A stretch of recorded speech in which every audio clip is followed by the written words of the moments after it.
ಅದೊಂದು ಕಡೆ apex bank ಹಗರಣ ಕೇಸ್ನಲ್ಲಿ ಬಿಗ್ ಅಪ್ಡೇಟ್ ಲಭ್ಯವಾಗ್ತಾ ಇದೆ. ಡಿಸಿಸಿ ಬ್ಯಾಂಕ್ ಮಾಜಿ ಅಧ್ಯಕ್ಷ ಮಂಜುನಾಥ್ರನ್ನ ಬಂಧಿಸಲಾಗಿದೆ. ಹಿರಿಯ ಅಧಿಕಾರಿಗಳಿಂದ ಮಂಜುನಾಥ್ ಗೌಡರನ್ನ ಬಂಧಿಸಲಾಗಿದೆ.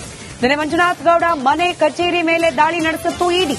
ದಾಳಿ ವೇಳೆ ಮಂಜುನಾಥ್ರನ್ನ ವಶಕ್ಕೆ ಪಡೆದಿದ್ದಾರೆ ಜಾರಿ ನಿರ್ದೇಶನಾಲಯದ ಅಧಿಕಾರಿಗಳು.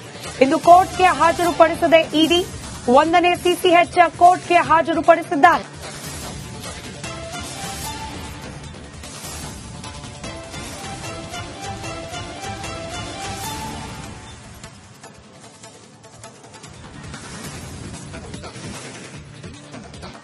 ಅಪೆಕ್ಸ್ ಬ್ಯಾಂಕ್ ಅಧ್ಯಕ್ಷ ಮಂಜುನಾಥ್ ಗೌಡ ನಿವಾಸದ ಮೇಲೆ ಜಾರಿ ನಿರ್ದೇಶನಾಲಯದ ಅಧಿಕಾರಿಗಳು ದಾಳಿ ನಡೆಸಿದ ಸಂದರ್ಭದಲ್ಲಿ ಅವರನ್ನ ವಶಕ್ಕೆ ಕೂಡ ಪಡೆಯಲಾಗಿತ್ತು.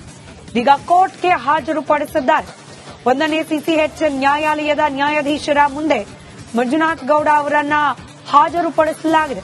ಮನೆ ಹಾಗೆ ಸಂಬಂಧಪಟ್ಟ ಸ್ಥಳಗಳ ಮೇಲೆ ನಿನ್ನೆ ಜಾರಿ ನಿರ್ದೇಶನಾಲಯದ ಅಧಿಕಾರಿಗಳು ದಾಳಿಯನ್ನ ನಡೆಸಿದ್ರು. ಇದೇ ವಿಚಾರಕ್ಕೆ ಸಂಬಂಧಪಟ್ಟಂತೆ ಇದೀಗ ಇಡಿ ಅಧಿಕಾರಿಗಳು ಕೋರ್ಟ್ ಮುಂದೆ ಅವರನ್ನ ಹಾಜರುಪಡಿಸಿದ್ದಾರೆ. 1ನೇ ಸಿಸಿಎಚ್ ನ್ಯಾಯಾಲಯ ಇದೀಗ ಮಂಜುನಾಥ್ ಗೌಡರನ್ನ ಇಡಿ ವಶಕ್ಕೆ ನೀಡೋ ಸಾಧ್ಯತೆ ಇದೆ ಹೆಚ್ಚಿನ ವಿಚಾರಣೆಯ ಸಲುವಾಗಿ. ಮತ್ತಷ್ಟು ಡೀಟೇಲ್ಸ್ ನಮ್ಮ ಪ್ರತಿನಿಧಿ ಅರವಿಂದ್ ನೀಡ್ತಾ ಹೋಗ್ತಾರೆ. ಅರವಿಂದ್, ಈಗಷ್ಟೇ ಲಭ್ಯವಾಗ್ತಾ ಇರುವ ಅಪ್ಡೇಟ್ ಪ್ರಕಾರ 14 ದಿನಗಳ ಕಾಲ ಮಂಜುನಾಥ್ ಗೌಡರನ್ನ ಇಡಿ ವಶಕ್ಕೆ ನೀಡಲಾಗಿದೆ. ಏನ್ ಅಪ್ಡೇಟ್ಸ್ ಇದೆ ಈ ಬಗ್ಗೆ?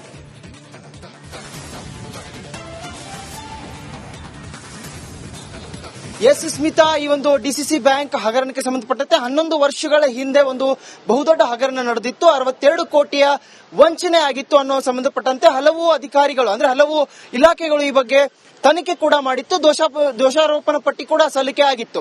ಸದ್ಯ ಈಗ ಕಳೆದ ವಾರವಷ್ಟೇ ಇಡಿ ಸಮನ್ಸ್ ಕೂಡ ಕೊಟ್ಟಿತ್ತು. ಮಂಜುನಾಥ್ ಗೌಡ ಆ ಬಗೆಗೆ ಆ ಒಂದು ಸಮನ್ಸ್ ನ ಪ್ರಶ್ನೆ ಮಾಡಿದ್ರು ಹೈಕೋರ್ಟ್ ನಲ್ಲಿ. ಹೈಕೋರ್ಟ್ ಅದಕ್ಕೆ ವಜಾ ಕೂಡ ಮಾಡಿತ್ತು. ಈ ಹಿನ್ನೆಲೆ ನಿನ್ನೆ ಕೂಡ ದಾಳಿ ನಡೆಸಿದಂತಹ ಇಡಿ ಅಧಿಕಾರಿಗಳು ಮಂಜುನಾಥ್ ಗೌಡರನ್ನ ವಶಕ್ಕೆ ಪಡೆದು ಸಿಸಿಎಚ್ ಕೋರ್ಟ್ಗೆ ಹಾಜರುಪಡಿಸಿದ್ರು. ಸದ್ಯ ಸಿಟಿ ಸಿವಿಲ್ ಕೋರ್ಟ್ ಒಂದು ಆದೇಶವನ್ನು ಹೊರಡಿಸಿರುವಂತದ್ದು. ಈ ಬಗ್ಗೆ ಹೆಚ್ಚಿನ ತನಿಖೆಗಾಗಿ ಸುಮಾರು 14 ದಿನಗಳ ಕಾಲ ಇಡಿ ಅಧಿಕಾರಿಗಳಿಗೆ ಕಸ್ಟಡಿ ನೀಡಿ ಆದೇಶ ಹೊರಡಿಸಲಾಗಿದೆ. ಕಂಪ್ಲೀಟ್ ಆಗಿ ಒಂದು ಡಿಸಿಸಿ ಬ್ಯಾಂಕ್ ನ ಹಗರಣ ಏನಿತ್ತು, ಈ ಒಂದು 62 ಕೋಟಿ ಹಗರಣ ಏನಿತ್ತು, ಹಳೆಯ ಕೇಸ್, ಈ ಕೇಸ್ಗೆ ಸಂಬಂಧಪಟ್ಟಂತೆ ಹೆಚ್ಚಿನ ತನಿಖೆಗಾಗಿ ಇಡಿ ಅಧಿಕಾರಿಗಳು ಹಲವು ಸಾಕ್ಷ್ಯಾಧಾರಗಳನ್ನ ಕಲೆ ಹಾಕಿ ಈ ಸಂಬಂಧ ತನಿಖೆ ನಡೆಸಲಿದ್ದಾರೆ. ಆ ಬಗೆಗೆ ಒಂದು ಕಸ್ಟಡಿಗೆ ನೀಡಿ ಅನ್ನುವಂತಹ ಮನವಿಯನ್ನ ಕೂಡ ಮಾಡಿದ್ರು. ಇತ್ತ ಮಂಜುನಾಥ್ ಗೌಡ ಪರ ವಕೀಲರು ಕೂಡ ಆ ಒಂದು ಆಕ್ಷೇಪಣೆಯನ್ನ ಸಲ್ಲಿಸುವಂತಹ ಕೆಲಸ ಮಾಡಿದ್ರು. ವೈದ್ಯಕೀಯವಾಗಿ ಇವರಿಗೆ ಕಣ್ಣಿನ ತೊಂದರೆ ಇದೆ, ಸಮಸ್ಯೆ ಇದೆ, ಹಲವು ಕಾರಣಗಳನ್ನ ನೀಡಿ ಇವರು ಕಸ್ಟಡಿಗೆ ಕೊಡಬಾರದು ಅನ್ನುವಂತಹ ಮನವಿಯನ್ನ ಮಾಡಿದ್ರು. ಆದ್ರೂ ಕೂಡ ಕೆಲ ಸಾಕ್ಷಿಗಳನ್ನ ಪ್ರೊಡ್ಯೂಸ್ ಮಾಡಿದಾಗ ಆ ಒಂದು ಹಿನ್ನೆಲೆಯಲ್ಲಿ ಸಿಟಿ ಸಿವಿಲ್ ಕೋರ್ಟ್ 14 ದಿನಗಳ ಕಾಲ ಕಸ್ಟಡಿಯನ್ನ ನೀಡಿ ಆದೇಶ ಹೊರಡಿಸಿದೆ. ಸದ್ಯ ಮಂಜುನಾಥ್ ಗೌಡರನ್ನ ಈ ಒಂದು ಕಸ್ಟಡಿಯ ನಿಮಿತ್ತ ಈಗ ಇಡಿ ಅಧಿಕಾರಿಗಳು ಶಾಂತಿನಗರದ ಇಡಿ ಕೇಂದ್ರ ಕಚೇರಿ ಏನಿದೆ ಅಲ್ಲಿಗೆ ಕರೆದುಕೊಂಡು ಹೋಗಿರುವಂತದ್ದು. ಪ್ರತಿದಿನ ಈ ಒಂದು ವಕೀಲರು ಏನಿರ್ತಾರೆ, ಮಂಜುನಾಥ್ ಗೌಡ ಪರ ವಕೀಲರು ಅರ್ಧ ಗಂಟೆ ಈ ಒಂದು ಆರೋಪಿಯನ್ನ ಭೇಟಿ ಮಾಡಲು ಅವಕಾಶವನ್ನ ನೀಡಿದರೆ ಕೆಲವು ಷರತ್ತುಗಳನ್ನ ತನಿಖಾಧಿಕಾರಿಗೆ ನ್ಯಾಯಾಧೀಶರು ನೀಡಿರುವಂತದ್ದು. ವೈದ್ಯಕೀಯ ತಪಾಸಣೆ ಏನಿರುತ್ತೆ, ವೈದ್ಯಕೀಯ ಅನುಕೂಲಗಳು ಏನಿರುತ್ತೆ, ಅವ್ರಿಗೆ ಏನೇನು ಬೇಕಾಗಿರುತ್ತೆ ಅಂದ್ರೆ ಸುಪ್ರೀಂ ಕೋರ್ಟ್ ನ ಈ ಒಂದು ಆದೇಶ ಏನಿತ್ತು, ಒಂದು ಡಿಕೆ ಬೋಸ್ ಅನ್ನುವಂತಹ ಪ್ರಕರಣ ಏನಿತ್ತು, ಆ ಪ್ರಕರಣಕ್ಕೆ ಸಂಬಂಧಪಟ್ಟಂತೆ ಆರೋಪಿಗೆ ಸಲ್ಲಿಸಬೇಕಾದಂತಹ ಸವಲತ್ತುಗಳೇನಿದಾವೆ, ಆರೋಗ್ಯಪರ ಸವಲತ್ತುಗಳಾಗಿರಬಹುದು, ಮೂಲಭೂತ ಸೌಕರ್ಯಗಳೇನಿರ್ತವೆ ಅವುಗಳನ್ನ ಕೊಡುವಂತ ಕೆಲಸ ಆಗಬೇಕು ಅನ್ನುವಂತಹ ಕೆಲ ಷರತ್ತುಗಳನ್ನ ನೀಡಿ ಈ ಒಂದು ಕಸ್ಟಡಿಗೆ ನೀಡಿ ಒಂದು ಆದೇಶ ಹೊರಡಿಸಿರುವಂತದ್ದು. ಸ್ಮಿತಾ, ಧನ್ಯವಾದ ಅರವಿಂದ್ ಮಾಹಿತಿಗಾಗಿ. ಅದೊಂದು ಕಡೆ ಅಪೆಕ್ಸ್ ಬ್ಯಾಂಕ್ ಹಗರಣ ಕೇಸ್ನಲ್ಲಿ ಬಿಗ್ ಅಪ್ಡೇಟ್ ಲಭ್ಯವಾಗ್ತಾ ಇದೆ. ಡಿಸಿಸಿ ಬ್ಯಾಂಕ್ ಮಾಜಿ ಅಧ್ಯಕ್ಷ ಮಂಜುನಾಥ್ರನ್ನ ಬಂಧಿಸಲಾಗಿದೆ. ಹಿರಿಯ ಅಧಿಕಾರಿಗಳಿಂದ ಮಂಜುನಾಥ್ ಗೌಡರನ್ನ ಬಂಧಿಸಲಾಗಿದೆ. ನಿನ್ನೆ ಮಂಜುನಾಥ್ ಗೌಡ ಮನೆ ಕಚೇರಿ ಮೇಲೆ ದಾಳಿ ನಡೆಸಿತ್ತು ಇಡಿ. ದಾಳಿ ವೇಳೆ ಮಂಜುನಾಥ್ರನ್ನ ವಶಕ್ಕೆ ಪಡೆದಿದ್ದಾರೆ ಜಾರಿ ನಿರ್ದೇಶನಾಲಯದ ಅಧಿಕಾರಿಗಳು. ಇಂದು ಕೋರ್ಟ್ಗೆ ಹಾಜರುಪಡಿಸದೆ ಇಡಿ 1ನೇ ಸಿಸಿಎಚ್ ಕೋರ್ಟ್ಗೆ ಹಾಜರುಪಡಿಸಿದ್ದಾರೆ.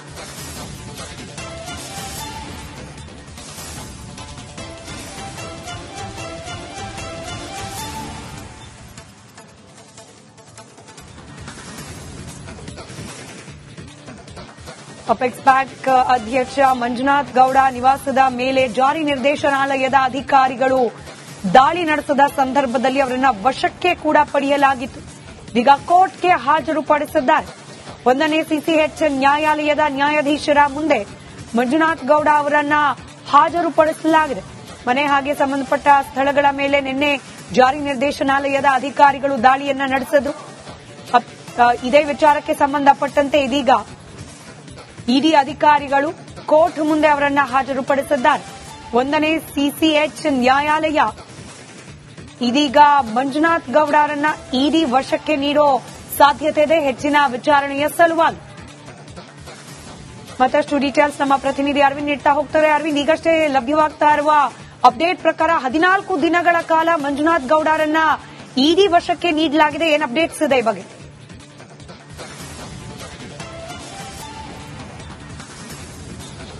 ಎಸ್ ಸ್ಮಿತಾ, ಈ ಒಂದು ಡಿಸಿಸಿ ಬ್ಯಾಂಕ್ ಹಗರಣಕ್ಕೆ ಸಂಬಂಧಪಟ್ಟಂತೆ 11 ವರ್ಷಗಳ ಹಿಂದೆ ಒಂದು ಬಹುದೊಡ್ಡ ಹಗರಣ ನಡೆದಿತ್ತು. 62 ಕೋಟಿಯ ವಂಚನೆ ಆಗಿತ್ತು ಅನ್ನೋ ಸಂಬಂಧಪಟ್ಟಂತೆ ಹಲವು ಅಧಿಕಾರಿಗಳು ಅಂದ್ರೆ ಹಲವು ಇಲಾಖೆಗಳು ಈ ಬಗ್ಗೆ ತನಿಖೆ ಕೂಡ ಮಾಡಿತ್ತು. ದೋಷಾರೋಪಣಾ ಪಟ್ಟಿ ಕೂಡ ಸಲ್ಲಿಕೆ ಆಗಿತ್ತು. ಸದ್ಯ ಈಗ ಕಳೆದ ವಾರವಷ್ಟೇ ಇಡಿ ಸಮನ್ಸ್ ಕೂಡ ಕೊಟ್ಟಿತ್ತು. ಮಂಜುನಾಥ್ ಗೌಡ ಆ ಬಗೆಗೆ ಆ ಒಂದು ಸಮನ್ಸ್ ನ ಪ್ರಶ್ನೆ ಮಾಡಿದ್ರು ಹೈಕೋರ್ಟ್ನಲ್ಲಿ. ಹೈಕೋರ್ಟ್ ಅದಕ್ಕೆ ವಜಾ ಕೂಡ ಮಾಡಿತ್ತು. ಈ ಹಿನ್ನೆಲೆ ನಿನ್ನೆ ಕೂಡ ದಾಳಿ ನಡೆಸಿದಂತಹ ಇಡಿ ಅಧಿಕಾರಿಗಳು ಮಂಜುನಾಥ್ ಗೌಡರನ್ನ ವಶಕ್ಕೆ ಪಡೆದು ಸಿಸಿಎಚ್ ಕೋರ್ಟ್ಗೆ ಹಾಜರುಪಡಿಸಿದ್ರು. ಸದ್ಯ ಸಿಟಿ ಸಿವಿಲ್ ಕೋರ್ಟ್ ಒಂದು ಆದೇಶವನ್ನು ಹೊರಡಿಸಿರುವಂತದ್ದು. ಈ ಬಗ್ಗೆ ಹೆಚ್ಚಿನ ತನಿಖೆಗಾಗಿ ಸುಮಾರು 14 ದಿನಗಳ ಕಾಲ ಇಡಿ ಅಧಿಕಾರಿಗಳಿಗೆ ಕಸ್ಟಡಿ ನೀಡಿ ಆದೇಶ ಹೊರಡಿಸಲಾಗಿದೆ. ಕಂಪ್ಲೀಟ್ ಆಗಿ ಒಂದು ಡಿಸಿಸಿ ಬ್ಯಾಂಕ್ ನ ಹಗರಣ ಏನಿತ್ತು, ಈ ಒಂದು 62 ಕೋಟಿ ಹಗರಣ ಏನಿತ್ತು, ಹಳೆಯ ಕೇಸ್, ಈ ಕೇಸ್ಗೆ ಸಂಬಂಧಪಟ್ಟಂತೆ ಹೆಚ್ಚಿನ ತನಿಖೆಗಾಗಿ ಇಡಿ ಅಧಿಕಾರಿಗಳು ಹಲವು ಸಾಕ್ಷ್ಯಾಧಾರಗಳನ್ನ ಕಲೆ ಹಾಕಿ ಈ ಸಂಬಂಧ ತನಿಖೆ ನಡೆಸಲಿದ್ದಾರೆ. ಆ ಬಗೆಗೆ ಒಂದು ಕಸ್ಟಡಿಗೆ ನೀಡಿ ಅನ್ನುವಂತಹ ಮನವಿಯನ್ನ ಕೂಡ ಮಾಡಿದ್ರು. ಇತ್ತ ಮಂಜುನಾಥ್ ಗೌಡ ಪರ ವಕೀಲರು ಕೂಡ ಆ ಒಂದು ಆಕ್ಷೇಪಣೆಯನ್ನ ಸಲ್ಲಿಸುವಂತಹ ಕೆಲಸ ಮಾಡಿದ್ರು.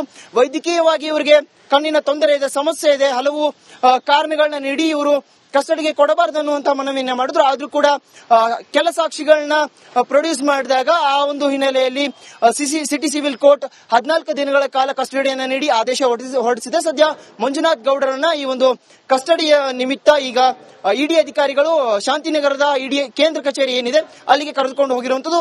ಪ್ರತಿದಿನ ಈ ಒಂದು ವಕೀಲರು ಏನಿರ್ತಾರೆ, ಮಂಜುನಾಥ್ ಗೌಡ ಪರ ವಕೀಲರು ಅರ್ಧ ಗಂಟೆ ಈ ಒಂದು ಆರೋಪಿಯನ್ನ ಭೇಟಿ ಮಾಡಲು ಅವಕಾಶವನ್ನ ನೀಡಿದರೆ ಕೆಲವು ಷರತ್ತುಗಳನ್ನ ತನಿಖಾಧಿಕಾರಿಗೆ ನ್ಯಾಯಾಧೀಶರು ನೀಡಿರುವಂತದ್ದು.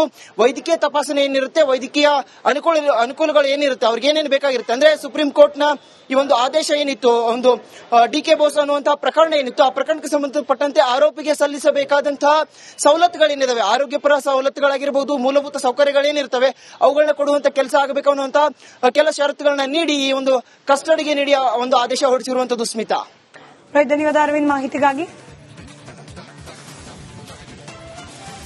ಅದೊಂದು ಕಡೆ ಅಪೆಕ್ಸ್ ಬ್ಯಾಂಕ್ ಹಗರಣ ಕೇಸ್ನಲ್ಲಿ ಬಿಗ್ ಅಪ್ಡೇಟ್ ಲಭ್ಯವಾಗ್ತಾ ಇದೆ. ಡಿಸಿಸಿ ಬ್ಯಾಂಕ್ ಮಾಜಿ ಅಧ್ಯಕ್ಷ ಮಂಜುನಾಥ್ ರನ್ನ ಬಂಧಿಸಲಾಗಿದೆ.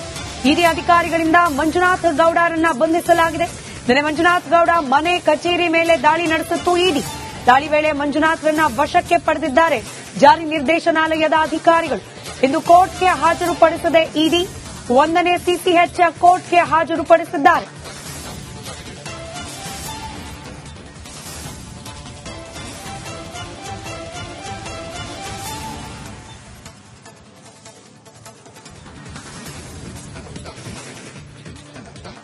ಅಪೆಕ್ಸ್ ಬ್ಯಾಂಕ್ ಅಧ್ಯಕ್ಷ ಮಂಜುನಾಥ್ ಗೌಡ ನಿವಾಸದ ಮೇಲೆ ಜಾರಿ ನಿರ್ದೇಶನಾಲಯದ ಅಧಿಕಾರಿಗಳು ದಾಳಿ ನಡೆಸಿದ ಸಂದರ್ಭದಲ್ಲಿ ಅವರನ್ನ ವಶಕ್ಕೆ ಕೂಡ ಪಡೆಯಲಾಗಿತ್ತು. ಈಗ ಕೋರ್ಟ್ಗೆ ಹಾಜರುಪಡಿಸಿದ್ದಾರೆ.